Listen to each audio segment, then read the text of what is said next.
Good morning and welcome to Value Selling's complimentary webinar today on how to improve our credibility to increase our odds. And we're going to talk about increasing our odds to gain access and to increase our odds in any conversation in order to move an opportunity or a relationship forward. My name is Julie Thomas, and I'm going to be your guide for the next 45 minutes. Let me just share a little bit of information with you about the logistics of today's session. It is being recorded, and it will be made available to you after today's session. There's also, I have something to share with you at the end of today's session about an upcoming conference that I will be speaking at and how you can participate in that conference at a reduced fee if you are interested in that. And finally, we will be absolutely answering any questions that you might have during this. So please type in your questions into your Q&A, and I'll address many of them at the end. But if we see any questions that come up during the content and it's appropriate to address those during the session, we will absolutely do that for you. We're going to be talking about credibility today, and credibility is key for us to be successful in sales. As a matter of fact, you could argue that everything that we do is about our credibility, our competence, and our confidence. And those 3 C's are critical for any sales executive in any situation, in any industry to be successful. Are you credible? Are you competent? Do you know what to do and how to do it? And are you confident that you can deliver what you're going to deliver in any engagement you're working with clients? And we're going to talk about how we can use stories to establish our credibility. And I'll share some of that, some of the tips, techniques, and kind of a template that you can start to think about to be very purposeful and deliberate in how you establish your credibility. Our goal in thinking through how we can establish this credibility and really kind of scripting, practicing, refining what we call our credibility introduction is so that we don't have to worry about what we're going to say and how we're going to open up an interaction. We will know it. We will then only have to worry about calibrating that to the individual that we might be talking about. So let's get into this as we go through today's session. As we've been talking about, it is credibility. And the interesting thing about credibility is it's not about us, it's about the audience, the individual we're talking to, and how we're perceived by them. So what is credibility? Looking it up in the dictionary, it's believability, it's reliability, it's plausibility, and it's trustworthiness. What does that mean? At the end of the day, we want our prospects and our customers, or the individuals that we're building relationships with in business as well as in life, to think that we're believable, we're honest, to believe that we're capable, that what we say we can do, we actually can do. And in many cases, we want our customers to come to the conclusion, hey, Julie's been there, done that, and I believe that I have little to no risk in partnering with Julie or with you. And at the end of the day, if we can establish credibility in a way that minimizes any perceived risk that our customers or prospects feel, we will win more than we'll lose, and we'll gain new customers and build further our relationships. So as we think about this whole thing of how do we create credibility, we want to remember that at the end of the day, it's not about us. As a matter of fact, I would argue that most people don't give a hoot about who we are. They want to know what about us impacts them. It's about them. It's about making sure they get what's in it for them and that they come to the conclusion that I know enough about this individual and this company to understand what could potentially be in it for me. And we're going to talk about that this morning. So let's dive into what some of these, the keys to this that we believe and we have found to be true here at Value Selling. First of all, we believe that value selling, I am having a little technical challenge here with my build. I apologize for this.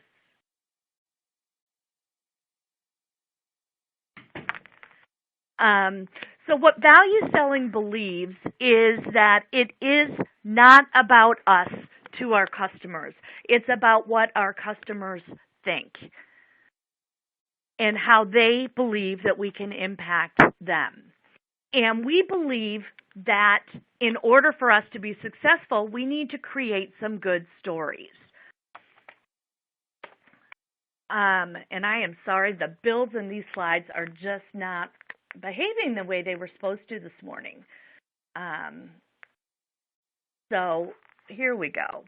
We're going to talk about how to create your credibility introduction. We are also going to talk about how we can calibrate that depending on the audience. So we're going to talk about how we can create those stories and use those stories to make the connections with the individual that we're targeting on. And remember, I said it's about making sure that the individual that we're talking to understands what's in it for them. In order for us to tailor to that, we need to understand who they are, what they likely care about, so we can calibrate those messages accordingly. And we're going to talk about how we can use those same things for both sales and marketing in our messages. Certainly many of you on the line, and I can see some of the companies that are participating, are direct sales executives. But many of you also do some marketing. You have to message to gain access in your prospecting efforts. And many of you are also in the marketing or enablement roles where you're responsible for creating some of this content. So we'll talk about how these techniques can be used in both of those fields. And then we'll talk about how to actually create these stories, what we call these credibility introductions, and how to use them at various junctures in your prospecting activities today, how you fill that funnel and go into that today to be successful. And of course, as I mentioned before, take all those questions and make sure that if there are any questions that you share those questions in your Q&A, and I'll address them as we go through. Let's dive into it. Let's talk about how we create our credibility introduction. As I mentioned, the key to the story that we're going to tell is making sure that we understand that we can create the feeling or the knowledge in the person that we're talking to that sets us apart, that differentiates us, and does that in a way that lets them think we're believable and that they are not at risk in spending time and sharing information with us. And one of the ways that we're going to do that is by focusing on what is the rewards that we've been successful with our clients before. At Value Selling, we call that value. It's the impact. It's the positive nature of any relationship that we've had with any customer that we've done business with. And as we think about this credibility, think about some of the things that create credibility for us that you could leverage in how you show up and present to the people that you're working with, whether they're prospects or clients. I was recently at the doctor's office with one of my children, and as I looked around the office, one of the first things that you see anytime you are at any doctor's office, framed on the wall, and usually a beautiful, beautiful frame, is the diploma. It's the diploma that the doctor earned in their schooling and preparation to be in practicing medicine. And it started to think about that. You know, that diploma isn't for the doctor. That diploma is for me as the patient. That diploma is almost a signature of instant credibility. They have earned the competence, and they use that diploma to demonstrate their success. Now, I'm not suggesting that we're going to show up and share our college diploma, our training certificates, our certifications in our industry, but think about what could be your personal or your corporate diploma that you could share with your clients. Another thing that I was looking at recently was a study on that was published recently, and it talked about how people instantly have some level of trust when they see people in uniforms, and good, bad, or indifferent. When somebody is in a military uniform, that usually signals some level of credibility in our mind. It may be true as well for law enforcement. It may be true for healthcare, as we go back to the doctor analogy. You know, when you see somebody in a white coat, that gives you some subtle hints as to who they are. When you see somebody in surgeon scrubs, that gives you some keys. So think about how you show up and what that can do to help further your credibility. Some of these things that we're going to talk about are very verbal in nature.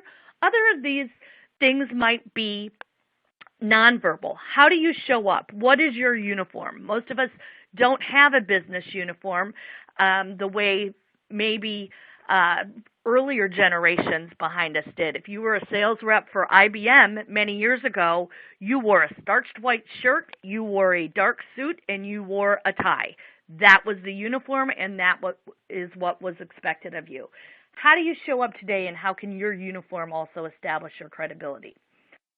So let's talk about where we can go to create some of these credibility introductions. And the credibility introduction that we're going to first start with is kind of a 30-second introduction that you could use to share with your prospect who you are and what you do. That credibility introduction is really who we are and what we've done for our other clients. We're going to talk about how we can tell these stories in a way that are very succinct but get to the point. And every story has a beginning, a middle, and an end. And in our credibility introductions, they are also going to have a beginning and a middle and the end. The beginning is just, who am I? The middle is, what do I do? But not what do I do in the context of my solution. What do I do in the context of a challenge or a problem that I have solved or addressed for another client? And lastly, what was the impact that client realized as a result of doing business with me? So those three elements become the beginning, middle, and end of the story that we can tell. Now, what makes this story impactful is if we can include some data and some measurable proof and numbers to support that, and how we can make this story relevant to the person that we're talking to. So the story that I've got here that I'm sharing with you in terms of this 30-second credibility introduction is an actual story that I would talk to a prospective client that might be seeking to do business with value selling and implement the value selling framework to improve their sales. I don't talk anything about what my product is, but I talk about the specific type of company that we've worked with, what their challenge was, and then what we were able to accomplish them. And in this situation, I can rattle this off in less than 30 seconds. I can refine it and calibrate it to the audience that I'm talking to.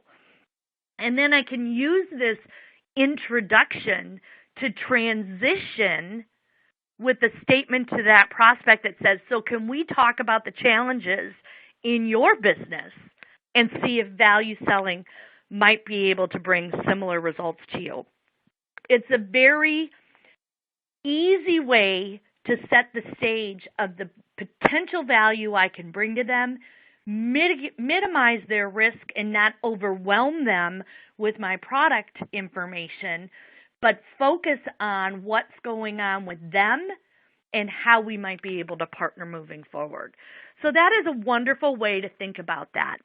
And I can take those bullets, that beginning, the middle, and the end, and I can tell that story and practice telling that story to any time I'm talking with someone.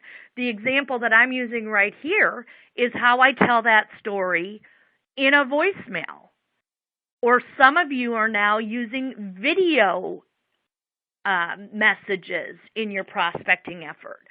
Some of you are including little credibility introductions and stories as a video on your LinkedIn, for example. If someone's looking for you and looking for your expertise, could you tell that story in a way that would compel them to move back, call you back? So here's a couple of different ways that you can tell that story. So your call to action is to think about, what could my story be? And if you're new to a company, go talk to some of your colleagues and ask the questions about what their story is and how can you take those stories, make them your own, and use those in a way to talk to your customers. What you will notice in this story, it doesn't say anything about what I do. What it does say is why you might be interested in learning about what I do. There's a great book that's written that says, start with why. Your credibility introduction has to address that why for that prospect in a way that you can be forward. So what are some of the different ways that we can focus on anchoring our credibility to make it stronger, to punch it up? Our language becomes really critical as we think about that. Well, one of those ways is to start to work on that 30-second version, that credibility introduction that we're going to use in voicemail. We may use it in email. We may put it on our LinkedIn. We may create a video of it. We may be prepared to ask this. This 30-second credibility introduction is more powerful than any elevator pitch, which is typically all about you. Often we were trained, and I was trained early on in my sales career, can you concisely describe what you do in an elevator pitch? The idea is if you got stuck with an executive on an elevator and you were going from the ground floor to the 10th floor, could you describe to that executive what you did during that ride? And we spent lots of time refining that. And the interesting thing as I reflect on that today, it was all about who I was. Never was I taught early on in my career to create that elevator pitch focused on what the customer might be interested in hearing.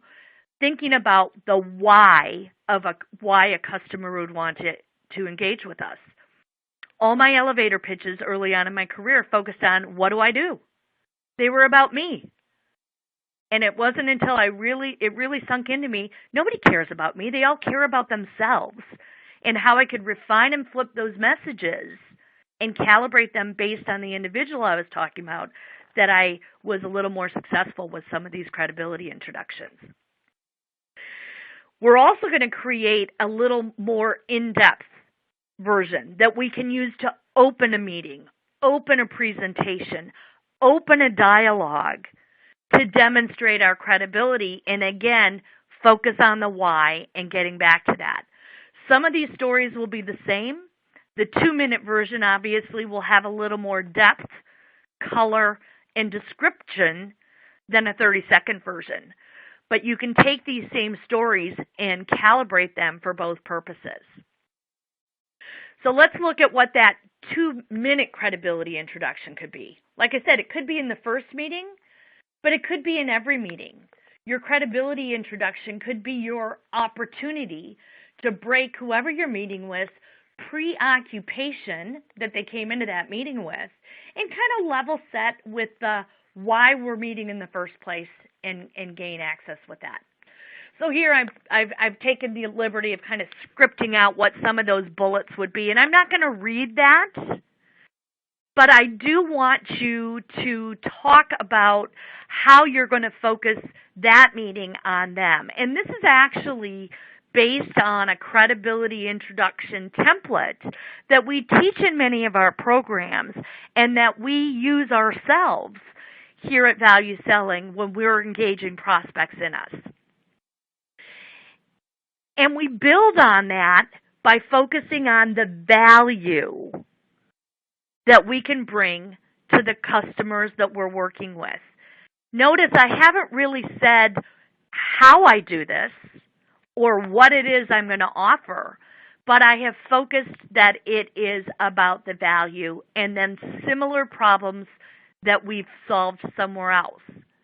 So here's a couple of different ways that you might do this. And as I said, you will get these slides so you can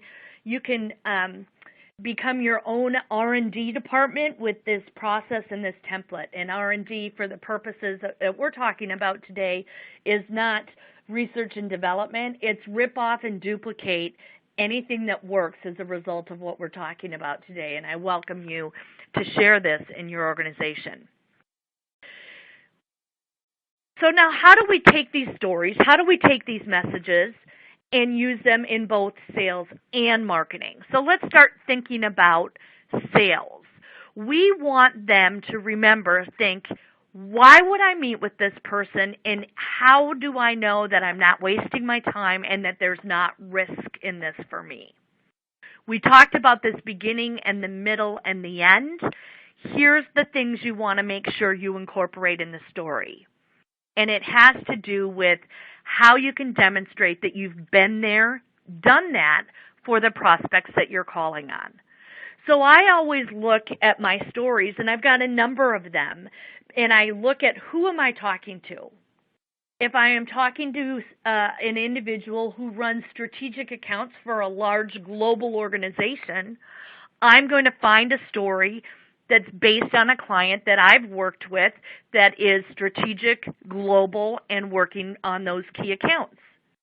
If I am talking with an inside sales organization that only focuses on small and medium-sized businesses in North America, I'm not going to use that same story about global and strategic accounts. I'm going to find a story and craft a story that is relevant to somebody and similar to somebody that manages a North American inside sales organization.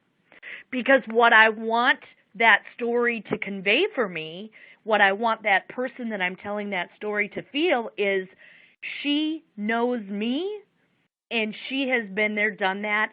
The risk for me of spending time with this individual is therefore low. So picking these stories is really important. A few weeks ago, I was in a meeting working with a company that is a distributor of hardware products all over the world. And we were talking about many of the problems facing their organization. And they've got a complex organization of strategic sales, inside sales, global sales, and the challenges for each of those audiences are different. And through the course of that meeting, I told a number of different stories throughout that meeting to establish our credibility for all of those different audiences. What became apparent to me is the client latched on to the one story that they thought was most relevant to them, and that's the one they wanted to talk to and wanted to know more about the how did you do that. I know my credibility introduction has been extremely successful when the customer goes from, that's interesting, tell me how you did that. Then they got the why and they want to know the how. And so not knowing exactly which story will resonate with that individual, I think it's important to have a number of them based on what you anticipate that person's role is, their industry is, or likely their challenges are. Let's also look at how these can be used for marketing. Information is very much the same, but marketing is about filling the funnel, the top of the funnel activities that happen for you to get in. These messages can be exactly the same. As a matter of fact, the best practice companies that Value Selling works with that get the maximum results from our partnerships are those organizations that use the Value Selling framework and its application in both sales and marketing. And one of the things that we do with the marketing teams that we work with is craft these stories and overlay them into content and collateral that sales reps can use in gaining access to further advance the opportunities they're working on. Same messaging, but yet a slightly different application. These are wonderful stories that will establish your trust, your credibility, give the evidence of the results that you've proven, and be relevant to the people that you're talking to. So let's talk about this. As I said, it's the same messaging that goes through. Marketing can create these stories and they can share them with you, or you can share them yourself. So let's talk about how we can use these credibility stories actually when it comes down to prospecting. We all know that prospecting today, or most of us know, or I believe it's true, that prospecting today is harder than ever. There are barriers to our prospecting that are real, and they're challenges that we have to overcome. Those barriers include technical gatekeepers. People don't answer their phones anymore. They let it roll to voicemail. They screen everything. Caller ID. Oh, I don't recognize that number that's coming across. I'm not going to do that. Or I do recognize that number, and that's a vendor, and I don't have time to talk to that person right now. There are also the reality that our prospects and the people we're trying to get access to are very busy. I always tell the story, wouldn't it be great if everybody that you wanted to meet was just showed up at their work, sat at their office, started cleaning out their email, and thought to themselves, gosh, if only a sales rep would call me today, my day would be complete. If only somebody would reach out and want to have a conversation with me about something that I'm not even sure I want to have a conversation about, my day would be complete. The reality is we know that no one is in that situation today, and no one is sitting there just waiting for us to call.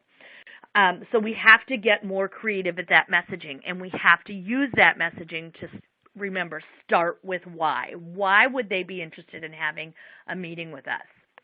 So here's some things to think about. Identifying who to call. Who do you want to target? And doing some research about them. If you're calling on a company, if you're calling on a government agency, who are they, what do they do, and what would likely be going on in that organization? If you can, see if you can find somebody that you have in common or something that you could have in common. Maybe it's a group, maybe it's an organization, but is there a way that you could get someone to refer you to that individual? We know that referrals and introductions are 3 times more effective than cold calling. So how do you warm up that cold call with a referral? You have to know who you're targeting, and you have to do some research about them to find where that common individual, common interest might be that you could ask somebody to refer you to. And then think about what that credibility introduction is. And as you craft that, since we don't know which form of communication the individual is going to be more likely to receive, we want to go at them with multiple modes of communication. So I send an email, and at the same time I pick up the phone and place a call. A couple of things might happen. I might get voicemail. If I get voicemail, I might try to get out of that voicemail, hit 0 and pound, and get to a live person. If I can't get to a live person, I might leave a message and tell them when I will call them back the next time. My key is not to sell in that instant. It is to get a meeting. So I'm not trying to sell my product or service. I'm trying to sell, can I get 30, 45 minutes of your time in a meeting? if you use that initial meeting to launch into a sales call, you will likely get hung up on or filtered out very quickly. So the objective in prospecting isn't to sell initially, it's to get this meeting. And then if I find out I'm talking to the wrong person or I'm trying to gain access to the wrong person, I ask for help. Who is the right person that I should meet with, and how can I get that? And then I schedule that call to lead me to a dedicated time that's agreed to go into this discovery. And we use the Value Prompter tool to prepare for those meetings. And those of you, and many of you have gone through value selling, have those value prompters, those best practice preparation for how you can lead into that discovery.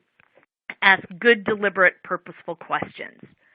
But that 30-second credibility introduction is key to gaining access, and then it's key to maintaining access by continually revisiting the why.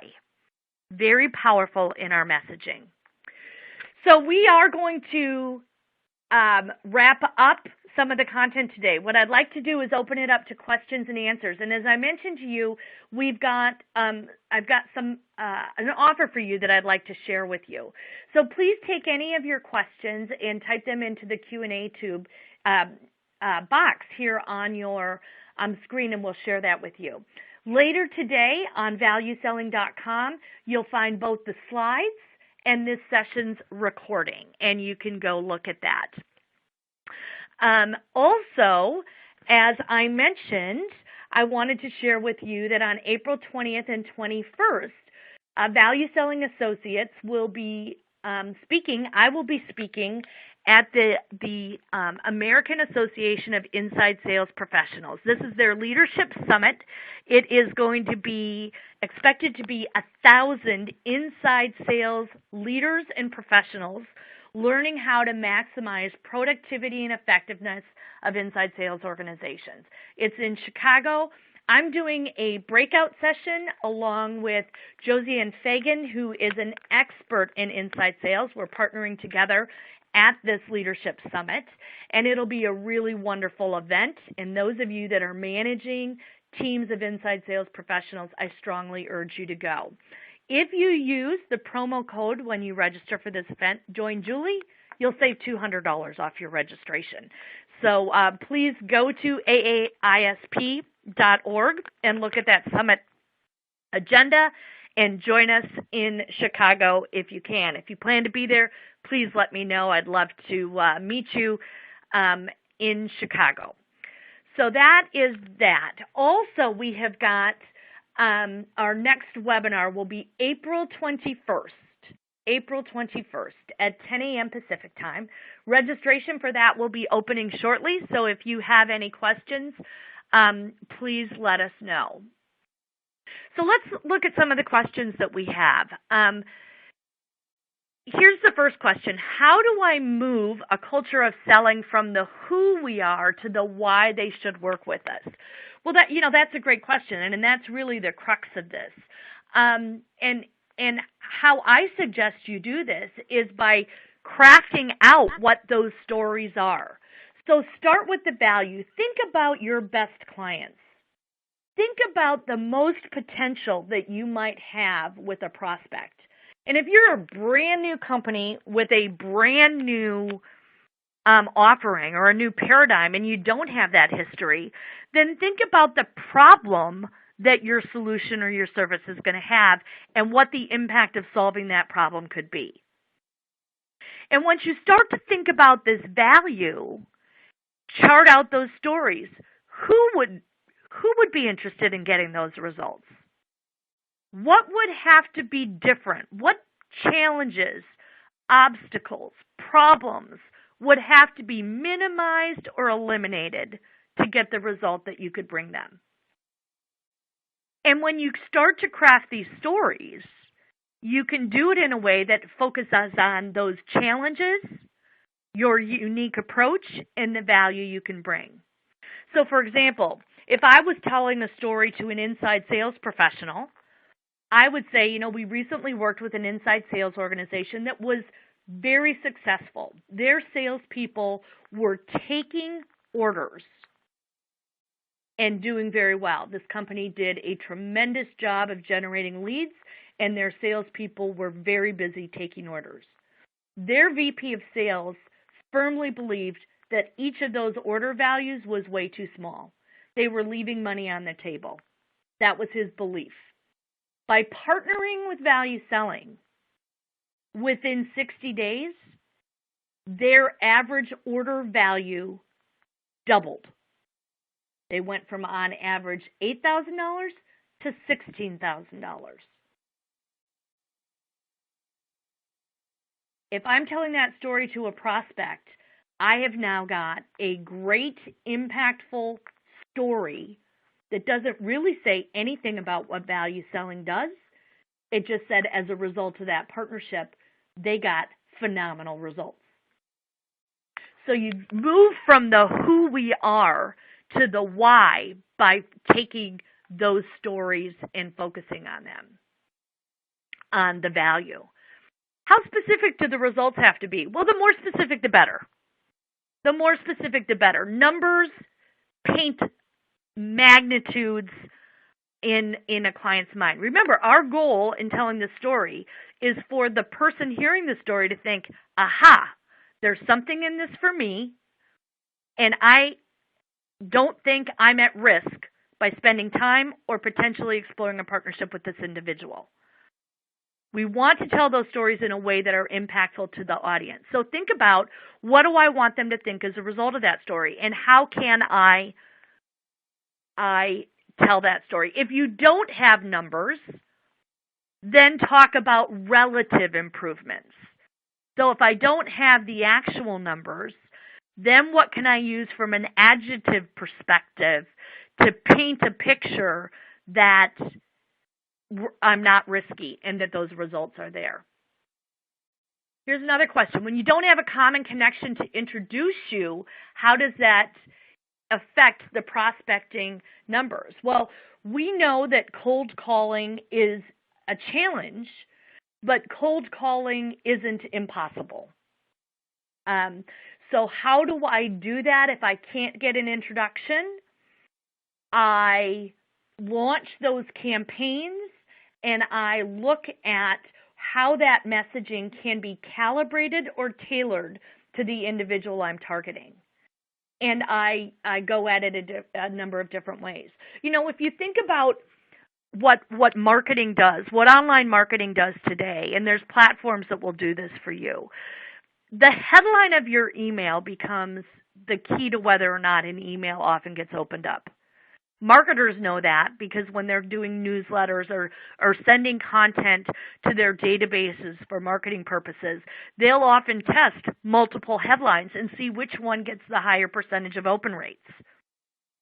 They'll also look at the ones that don't get open and then just take the same message, change the headline, and see if that can't get attention. So thinking about what that message should be to that individual and recalibrating that if you're not getting the results is one of the ways to improve the likelihood that you'll gain access.